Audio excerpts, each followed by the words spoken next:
আসসালামু আলাইকুম ওয়া রাহমাতুল্লাহ। সকল বন্ধুদের উদ্দেশ্যে বলতেছি, আমরা চলে আসছি রাতালগুল, বিছনাকান্দি, সিলেট। সিলেট বিছনাকান্দি। কই দেখো, পাথর পাথর, ইন্ডিয়ার বর্ডার। কই বর্ডার কই? এই যে ইন্ডিয়ার বর্ডার, সামনে ঝর্ণার পানি চলতেছে। এই যে ঘরবাড়িগুলো দেখো, এই যে ঘরবাড়িগুলো নিচে। এই যে অনেক মানুষ, আমরা দুই বন্ধু আসছি, ঘুরতেছি, খুব এনজয় করতেছি, খুবই ভালো লাগছে। ইভেন আপনারা যারা আসতে চান অবশ্যই আসবেন। কিন্তু আপনাদেরকে একটা তথ্য দিয়ে রাখি, এটা হচ্ছে এই যে 2-3 জনে আসবেন না, কখনো এই ভুলটা করবেন না। কমপক্ষে মিনিমাম 5 থেকে 7 জন আসবেন, 8 থেকে 10 জন আসবেন। ফ্রেন্ডলি ঘুরে যেতে পারবেন। কোথাও কোনো ঘাটে আশা করি অসুবিধা হবে না।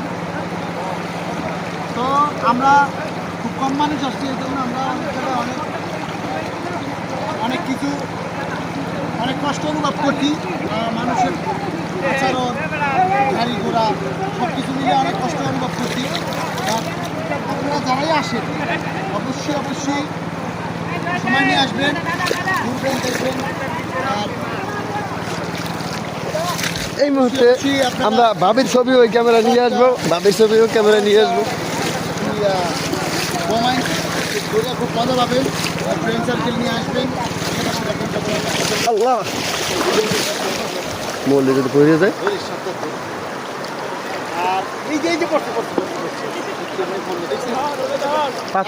করে সাদা পাথর গেছিলাম। সাদা পাথরের পাথরগুলো খুব সুন্দর ছিল, পিছলাও ছিল না, শেওলাও ছিল না। আর এইখানে রাতারগুল যে জায়গাটা আসছি, বিছনাকান্দি যে জায়গাটা আসছি, পাথরগুলো প্রচুর পরিমাণে পিছলি। তো পা রাখা যাচ্ছে না, এই জন্য আমার বন্ধু পায়ে মোজা দিয়ে দিছে, আমি মোজা ছাড়াই আসছি। তো খুব মজা করতেছি। আপনারা আসবেন ইনশাল্লাহ। ঘোরা ভালো, আল্লাহ তাআলা দুনিয়ায় আল্লাহ তাআলার নিয়ামতকে ঘুরে দেখা উচিত।